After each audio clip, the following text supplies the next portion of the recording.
The early morning light of Austin, Texas, struggled to penetrate the tinted glass of the Cinetech Tower, a monument of steel and ambition that scraped the 6:30 a.m. sky.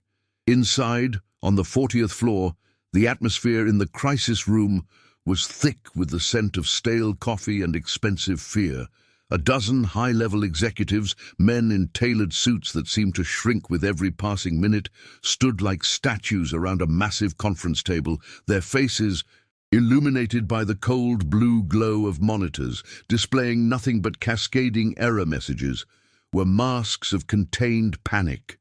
The company's central system was dead, paralyzing global operations. Outside this glass-walled chamber of despair, the silent, immaculate corridors were empty, save for one man making his final rounds, a ghost in the machine of corporate power. John Smith, the night security guard, walked with a quiet efficiency that came from years of treading the same marble floors. At 50, his face was a roadmap of weariness and worry, but his eyes held a gentle, unwavering pride. His uniform, though visibly worn at the cuffs and collar, was immaculate, a small testament to the dignity he carried within a role that rendered him largely invisible. He could hear the muffled, frantic whispers from the crisis room, catching fragments of words like unrecoverable, catastrophic, and billions. He was an outsider looking in, a working-class man in a universe of immense wealth and power, separated by more than just a pane of glass.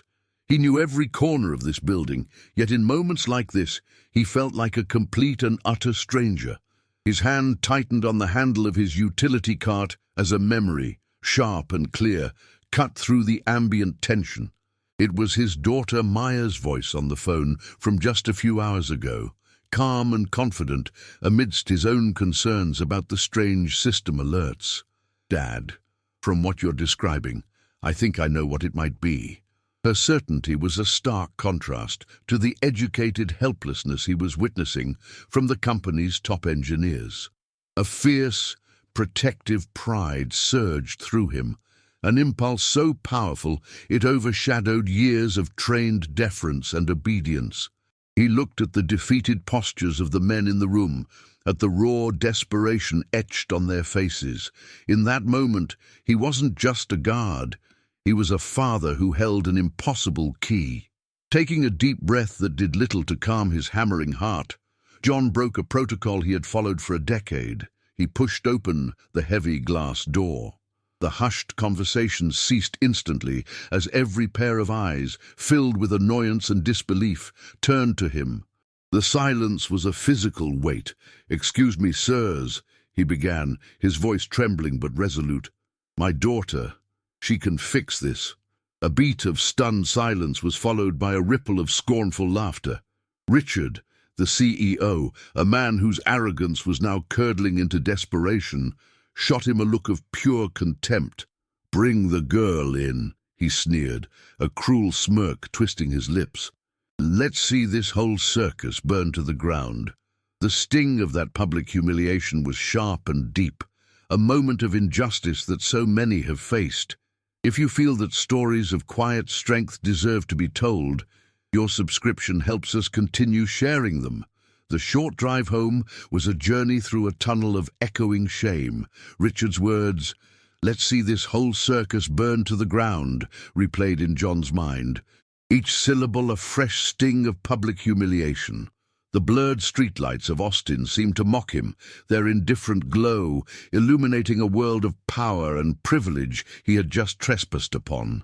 He gripped the worn steering wheel of his old sedan, his knuckles white. A terrifying cocktail of fear and a strange, defiant hope churned in his gut. He had just thrown his only child into a den of corporate wolves, betting her peace and her future on a desperate hunch born from a father's love. The weight of that gamble was immense, a crushing pressure that made it hard to breathe, making him question if his pride had just ruined everything. He pulled up to their small, unassuming house, nestled in a neighborhood where the lawns were mowed by their owners and the fences were mended with care. The contrast between this humble sanctuary and the cold, Imposing steel of the Cinetech Tower was a chasm. Here, the paint was slightly peeling on the trim, and a lovingly tended garden of marigolds fought for space near the porch. This was his world, the reality he had built with his own two hands to protect his daughter from the harshness of life. Now, he was about to bring the very source of that harshness right through the front door. He saw the soft light from Maya's bedroom window cutting through the pre-dawn darkness and felt a pang of protective instinct so fierce it was a physical ache. He found her asleep at her desk, her head pillowed on an open textbook about advanced network architecture. Her room was not the typical teenage space. It was a command center born of passion and scavenged parts. Instead of posters of pop stars, the walls were covered with whiteboards filled with complex algorithms and flowcharts. Neatly stacked bins held old motherboards, bundles of wires, and salvaged hard drives. She was surrounded by the language of the future, a world she understood with an innate fluency that baffled him. He placed a gentle hand on her shoulder, the fabric of her hoodie soft beneath his calloused fingers. "Maya, honey," he whispered, his voice thick with emotion. "I need your help." "They need your help." Her eyes opened, not with groggy confusion, but with immediate, sharp concern for him. John explained everything as they sat in the quiet kitchen, the smell of old coffee grounds lingering in the air. He didn't soften the blow, recounting the scornful laughter and the CEO's venomous dismissal of his plea. He laid out the crisis, the cascading errors, the panic of men who held the world's data in their hands but were utterly helpless. He watched her face intently, searching for a flicker of fear or hesitation, bracing himself for her refusal to step into such a hostile arena, but he saw none. As he spoke, a profound stillness settled over her. The sleepiness vanished, replaced by an analytical fire in her eyes. She listened, absorbed the technical details he could barely articulate, and processed the social danger with a maturity far beyond her 17 years. She simply nodded. This was the girl he had raised, a prodigy who bloomed in the most unlikely of gardens.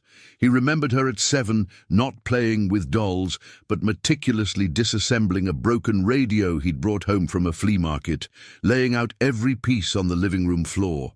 Her curiosity was a force of nature, a brilliant light he was terrified the world might extinguish. A widower with a high school education, John knew he couldn't teach her what she needed to learn. But he could provide the fuel. Every spare dollar from his long night shifts went towards second-hand computer parts from pawn shops and outdated programming manuals from used bookstores, each purchase a small act of faith in her limitless potential. His devotion was forged in loss. His wife's final words, spoken from a sterile hospital bed 5 years prior, were not for herself, but for their daughter. "Make sure she gets the chances we never had, John. Don't let anyone dim her light." That promise had become his singular mission, the silent vow that got him through endless nights of walking the same marble corridors. He endured the quiet condescension of the executives, the feeling of being an invisible cog in a massive machine, because his paycheck kept a roof over Maya's head and the internet on. It gave her access to a world far beyond their small house, a digital universe where her mind could truly soar. The drive back downtown was thick with a silent, charged tension. Maya sat in the passenger seat, clad in her simple grey hoodie and worn jeans, her reflection a ghostly image against the backdrop of the gleaming, monolithic skyscrapers. John gripped the steering wheel, acutely aware of the social chasm they were about to cross. He was a simple man in a worn uniform, escorting his teenage daughter into a crisis room filled with men who measured worth in stock options and Ivy League degrees. The fear he'd felt earlier returned, a cold knot tightening in his stomach. Was this an act of love or an act of foolishness? He was exposing his most precious treasure to a world designed to crush people like them. Just as they pulled into the cavernous, empty executive parking garage, Maya turned to him, her gaze clear and steady. She saw the storm of fear and doubt raging in his eyes. "It's okay, Dad," she said, her voice soft but imbued with an unshakable certainty. "You believe in me. That's all the armor I need." In that instant, something inside John shifted. The fear didn't disappear, but it was eclipsed by an overwhelming wave of love and pride. Her strength was now his. He understood that his greatest duty as a father wasn't to shield her from every battle, but to give her the chance to fight her own. It's a powerful thing to have someone believe in you that much. If you know that feeling, subscribing is a small way to help us keep telling stories about it. They walked through the pristine, echoing lobby, their footsteps the only sound in the vast, marble expanse. The first of the day shift employees were trickling in, their sharp suits and leather briefcases a world away from John's simple uniform and Maya's casual attire. They earned stares, a mixture of mild curiosity and blatant dismissal. Who was the night guard with the out-of-place teenager? John felt each judgmental glance like a tiny needle, but he squared his shoulders and placed a firm, protective hand on Maya's back. He wasn't just a guard now, he was her champion, her honor guard, leading her into an arena where she was the most underestimated gladiator. The elevator ride to the 40th floor was a silent, suffocating ascent. The mirrored walls reflected their two figures, a study in contrasts. The weary, working-class father whose life was etched onto his face, and the young girl who looked like she should be worried about a history test. Not the fate of a multi-billion-dollar corporation. John's heart hammered against his ribs, a frantic drumbeat of anxiety. But beside him, Maya was a picture of serene focus. She wasn't looking at their reflections or the opulent surroundings. Her eyes were fixed on the glowing floor numbers, her mind already deep inside the failing system, methodically mapping the pathways of corrupted code. When the elevator doors slid open with a soft chime, the palpable tension from the 40th floor washed over them. Muffled, frantic voices spilled from the glass-walled crisis room, a symphony of controlled panic. John paused at the threshold, taking one last deep breath. He looked down at his daughter, and she looked up at him. No words were needed. In that shared glance was a lifetime of trust, sacrifice, and unwavering love. He pushed the heavy door open for the second time that morning. This time, he was not a supplicant. He was the bearer of an impossible solution, a quiet man who held the key to their salvation. Every head in the room snapped toward them. The frantic conversations died instantly, replaced by a thick, scornful silence. The executives, with their bloodshot eyes and disheveled, expensive suits, stared at Maya. They didn't see a genius. They saw a child, an intruder, the physical embodiment of the security guard's daughter. They saw everything she was not a peer, not a pedigreed expert, not one of them. The CEO, Richard, gestured with a lazy, dismissive flick of his wrist toward the main terminal at the head of the table. "The stage is yours," he said, his voice dripping with a sarcasm that was both weary and cruel. The entire room expected a spectacular failure, but Maya didn't even flinch. She saw only the screen, the beautiful, chaotic poetry of the error logs. For her, this wasn't a stage. It was a puzzle waiting to be solved. Just as a fragile sense of relief began to settle in the crisis room, every monitor abruptly flashed red. A new, more terrifying message replaced the restored system interface. "System purge protocol initiated. All backup servers targeted for erasure." The collective gasp sucked the air from the room. This was no longer a shutdown. It was an execution. Maya's face, which had been a mask of calm focus, tightened with urgent alarm. "He's wiping everything," she said, her voice low and sharp, cutting through the renewed panic. "It's a scorched earth attack." Her fingers flew across the keyboard, but each command was met with a blunt, "Access denied." She was locked out, a digital ghost hammering on an impenetrable wall. Down the corridor, visible through the glass, The director of technology leaned back in his chair, a faint, triumphant smirk on his face. The tension in the room became unbearable. On the main screen, a progress bar appeared, a thin green line representing the permanent death of Cinetech, slowly creeping from left to right. 15%, 20%. The executives devolved into a chorus of frantic, useless shouting. Maya's relentless typing was the only sound of resistance, a desperate, rhythmic clicking against an unmovable object. John watched his daughter, saw the sweat bead on her forehead, and for the first time, a flicker of true desperation in her eyes. The immense weight of his decision to bring her here, to expose her to this, threatened to crush him.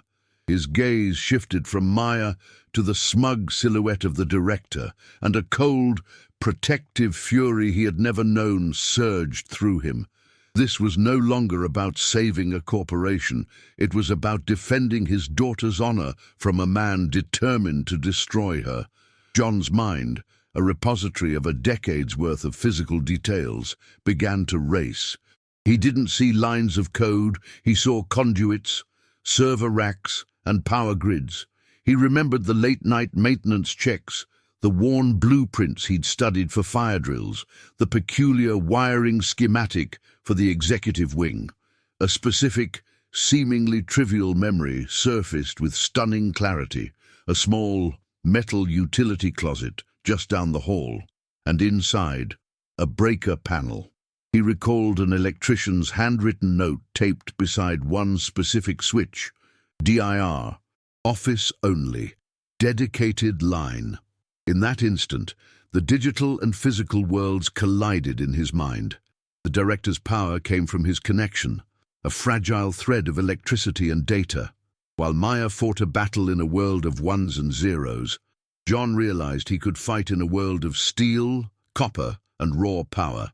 His world, without a single word, he spun around and bolted from the room.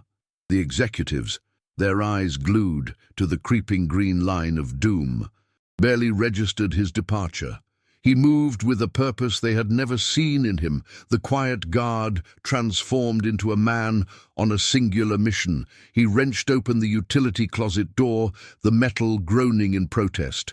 His eyes, accustomed to the dim light of his nightly rounds, immediately found the panel. He scanned the rows of black switches, his finger tracing the labels until it landed on the one he sought. 45%. He didn't hesitate. With a firm, decisive motion that channeled all his fear and love, he threw the switch down. The heavy click echoed in the small space, a sound of absolute physical finality. In the crisis room, the director's smug face on a security feed vanished as his office was plunged into darkness. Simultaneously, a single line of text flashed on Maya's terminal. Administrator connection terminated. It was an opening, a digital gasp for air that lasted only a fraction of a second. But it was all she needed. Her fingers moved with a speed and precision that seemed inhuman, a blur of focused energy. The green progress bar, frozen at 52%, flickered and then disappeared entirely. A new window, one of her own making, filled the central screen. She didn't just restore her access, she built an unbreakable fortress around the system. Then, with a final, deliberate series of keystrokes, she brought the truth to light. The director's face, captured by his own webcam in the moments before the blackout, appeared on every monitor, alongside a scrolling log of his sabotage, a confession written in the undeniable language of code. John walked back into the now silent room, his heart pounding. His eyes met his daughter's across the stunned crowd, and in that shared, triumphant gaze, their two worlds, his of physical strength and hers of intellectual brilliance, became one. The aftermath was a vacuum of stunned silence, broken only by the quiet hum of the newly secured servers. The executives, who moments before had been statues of panic and scorn, now looked at the teenage girl in the hoodie with something akin to reverence. The arrested director of technology was led away, his face a mask of disbelief. It was Richard, the CEO, who finally broke the spell.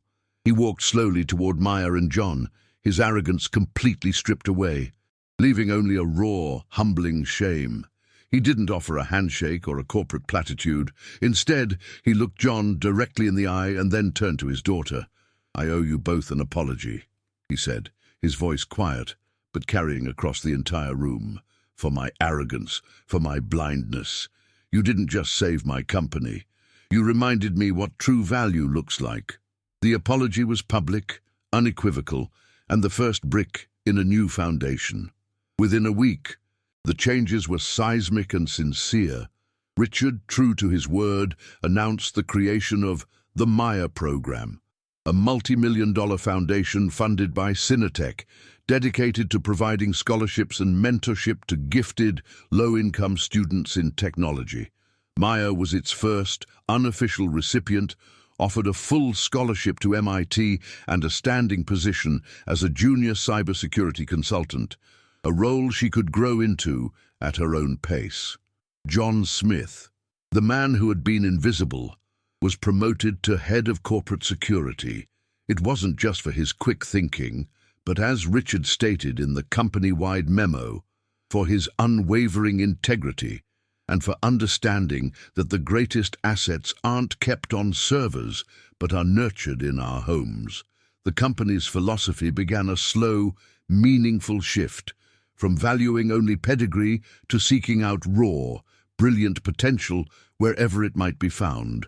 The drive home that evening was the quietest and most peaceful of John's life.